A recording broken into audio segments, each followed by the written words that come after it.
How are ghosts created? Ghosts are everywhere at Hogwarts. They float through walls, chat with students, and casually discuss their own deaths like it's tea time. But that raises a strange question. Why them? Why nearly headless Nick and not Lily, James, or even Voldemort himself? We know ghosts keep their memories, voices, even personalities. They remember being alive. So why did Harry ever see his parents again? Not in the halls of Hogwarts, not after the war, not even for a moment. Rowling once said ghosts are witches and wizards who fear death, who choose to remain instead of moving on. But if fear keeps souls tethered to Earth, then why didn't Voldemort, the man who feared death more than anyone in history, become one? And what about Lily? Wouldn't a mother who died protecting her son want to stay and keep protecting him? Even stranger, Hogwarts is packed with ghosts from centuries ago, yet none from the Battle of Hogwarts. No Fred, no Lupin, no Tonks, not even Dumbledore. Did death somehow change? Did the veil close? Or did only certain souls get called back by something we still don't understand? Maybe ghosts aren't just echoes of fear. Maybe they're selected. And if that's true, who or what decides who stays behind? Why was Britain alone? So, Voldemort starts the magical version of World War II, and the rest of the world just goes, good luck with that, Britain. Where was Makusa? Where were Beauxbatons and Durmstrang? Did the rest of the world just watch Britain fall on their crystal balls like it was a reality show? This isn't a village conflict, it's the dark wizard equivalent of World War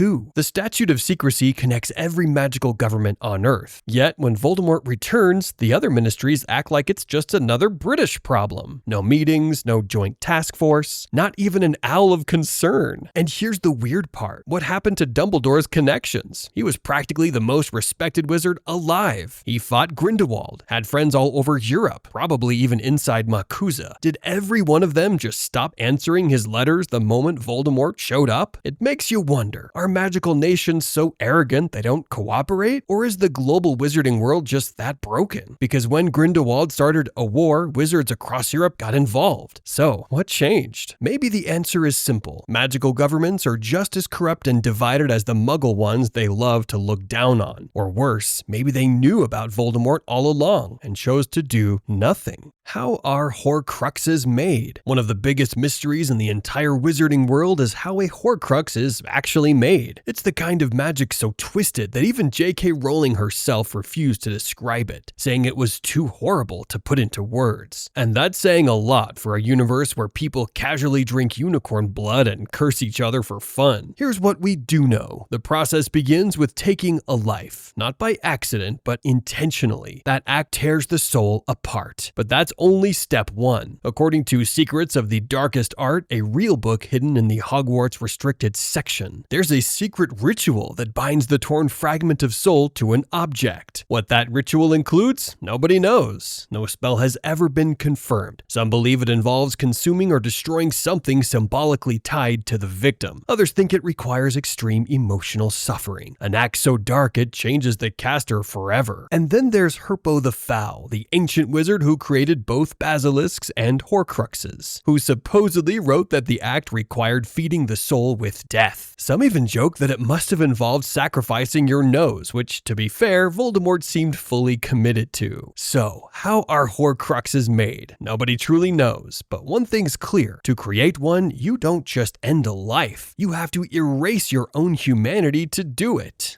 The Veil and Sirius Black. One of the most haunting mysteries in the entire wizarding world is the Veil. When Sirius fell through it, everyone just accepted he was gone. No search team, no recovery. No one even asked for his body back. They simply watched him vanish and said, he's dead. But why? In a world where people survive killing curses and cheat death in a dozen ways. No one even tried to see if Sirius was really gone? Rowling said the Veil represents the boundary between life and death. But that doesn't explain why Harry and Luna heard voices behind it while others heard nothing. The same two characters who can also see Thestrals, creatures visible only to those who've seen death. Coincidence? Or proof that the Veil reacts to people who understand death, not just witness it? And here's the bigger question. Why does the Ministry of Magic even have it? Why were there voices? Did the Ministry have anything to do with them? Because that amphitheater looked built for an audience. It wasn't hidden. It was used for trials, executions, experiments on the afterlife itself? Whatever the veil really is, it's not just a doorway, it's a wound in reality, and the Ministry's been guarding it ever since. The sacrifice of Lily Potter. Everyone knows Lily Potter died for love, but no one really questions how that love became literal magic. Her sacrifice didn't just stop Voldemort's curse, it rewrote magical law. It created protection strong enough to detect Avada Kedavra, something no spell, no shield, no wand could ever do. And it didn't just save Harry once, it followed him for years, through Privet Drive, through Hogwarts, even through Voldemort's return. But here's where things get strange. Lily wasn't the first person to die for love. Parents, lovers, friends, countless witches and wizards have done the same for centuries. So why did her death break the rules of magic itself? Was Lily the only one who knew how to trigger that kind of power? How did she even know what to do? A muggle-born barely out of school, facing the darkest wizard alive. Voldemort called it ancient magic. So where did she learn it? And why has no one ever replicated it since? If Dumbledore knew about it, why didn't he teach it to the Order of the Phoenix? Why not use it as a strategy, a last resort defense in war? Snape, Lupin, Moody, all of them would have given their lives to protect others. So why was Lily the only one whose love turned into armor? And maybe that's the real mystery. What did Lily Potter know that even Dumbledore wouldn't share? Did Harry really die? When Harry walked into the Forbidden Forest, he was ready to die. Voldemort cast the killing curse. Harry fell. And then he woke up in a blinding white version of King's Cross Station. So the question still divides the fandom. Did Harry actually die? Dumbledore says yes and no. Classic. He explains that because Harry was a Horcrux, Voldemort destroyed the fragment of his own soul inside him, not Harry's. But if that's true, why did Harry meet Dumbledore? Why did he have the choice to return? Why was his body left untouched on the ground, as if death had politely decided to wait? And if Harry truly died, how did the Elder Wand fail to recognize Voldemort as its master? The wand chose to backfire, meaning it still belonged to Harry. But how can a wand serve a dead man? Some say Harry's sacrifice mirrored Lily's, that his willingness to die created a new kind of protection spell around everyone he loved. Others think he never died at all, that the King's Cross scene was a shared hallucination within the veil. Either way, one thing's clear. Death may have claimed his scar, but it never claimed him. Wand laws and dueling magic. Magic duels in the wizarding world make no sense. Sometimes an Expelliarmus defeats Avada Kedavra. Sometimes a Protego blocks a curse it shouldn't. And somehow, losing your wand automatically means losing your soul allegiance. The rules of wand ownership are supposed to be sacred. A wand chooses the wizard, but apparently it also betrays them at the slightest inconvenience. If someone disarms you, it's theirs. If someone kills you, it's theirs. If someone touches it dramatically enough, it's probably theirs too. Take the Elder Wand. It switched loyalty from Dumbledore to Draco to Harry, even though Draco never touched it. So, is loyalty about ownership, intent, or just plot convenience? And shouldn't there be a spell to check a wand's loyalty? Ollivander could hear them, even identify who they belonged to. So why didn't Voldemort confirm it before killing one of his most loyal followers, Snape? If wand allegiance is really that fragile, why doesn't every duel end with someone yelling Expelliarmus and calling it a day? Why didn't Voldemort just carry a spare? Maybe wands don't follow rules, they follow emotion. They respond to power, will, and belief. And if that's true, dueling isn't about skill at all, it's about conviction. Why are the Weasleys poor? In a world where wizards can fix anything, teleport anywhere, and conjure gold for fun, why does poverty even exist? The Weasleys live in a collapsing tower, wear hand-me-down robes and somehow can't afford textbooks, surrounded by people who can repair objects with a flick of a wand. Gamp's law says food can't be created from nothing. Fine. But clothes, houses, furniture, those can all be repaired, replicated, or transfigured. So why not fix the burrow? Why not charm a roof that doesn't leak or robes that don't shrink? And then there's Gringotts, the only wizarding bank in existence run by goblins who famously despise wizards. So why does everyone trust them with their gold? And if the Ministry can regulate every aspect of magical life, why not the economy? Maybe poverty isn't magical, it's cultural, a self-imposed hierarchy. Because even in a world built on miracles, someone still has to stay poor. How are new spells created? No one ever explains how spells are actually made. There are thousands of them, from Wingardium Leviosa to Sectum Sempra. But who decides what works, or what words make it happen? We know it's not just Latin with flair. Every spell needs three things: the incantation, the wand movement, and the intent. But somewhere along the line, someone had to invent those combinations, and that's where things get dark. Luna Lovegood's mother brother died while experimenting with new magic, so clearly spell creation can kill you. It's not just theory, it's experimentation with raw, unfiltered power. Even Snape, who created Sectum Sempra as a teenager, shows how dangerous this can be. But if Snape, a teenage student, could create new ones, why didn't Voldemort? Why didn't Dumbledore or Grindelwald? They mastered every known branch of magic, yet neither ever made a single original spell? So what were they hiding? Or worse, what were they afraid to create? Where's Harry's family? For a boy called the Chosen One, Harry Potter seems to have no one. No grandparents, no cousins, no magical relatives, not even a family portrait to remember. And here's the strange part. We're never told what actually happened to his grandparents. Were they alive when James and Lily died? Did they even know about Harry? There's nothing. No records, no mention, not even a passing line in the books. For a family as old and respected as the Potters, that's bizarre. The Blacks had their entire family tree burned into the wall of their home. Names, connections, generations. So where's the Potters version of that? Where's their ancestral house, their portraits, their heirlooms? And what about the Evans side, Lily's family? If Petunia existed, were there really no other relatives? No letters, no photos, no note for Harry left behind? At some point it stops feeling like coincidence. Was this Dumbledore's plan all along? He kept Harry close and alone. Was isolation part of the strategy to make him fulfill the prophecy he already knew about? Maybe that's the real mystery. Did Harry lose his family, or were they erased so he'd become the hero Dumbledore needed him to be? The limits of magic. For a world obsessed with power, the rules of magic are strangely unclear. We're told that wizards can reshape reality, create light, teleport, even split their souls, yet they still have laws about what magic can't do. The only one ever confirmed is Gamp's law of elemental transfiguration. According to it, there are 5 principal exceptions. Things magic can't create from nothing. But here's the weird part. Only one has ever been revealed. Food. That's it. The other 4? Total mystery. You can't conjure food out of thin air, but you can multiply it, transform it, or summon it from elsewhere. So, where does that line even exist? If you can create gold, heal wounds, or turn into an animal, how is bread where magic draws the line? And who decides what's impossible? Is it the nature of magic itself, or the ministry regulating what they don't want people experimenting with? Maybe magic doesn't have limits at all. Maybe wizards do, because every rule in their world seems less like a law of nature and more like fear disguised as tradition. But this was only the beginning. The next lesson at Stickman Hogwarts, every crazy Harry Potter theory that's actually true. Snape's waiting. Click now before he locks the door.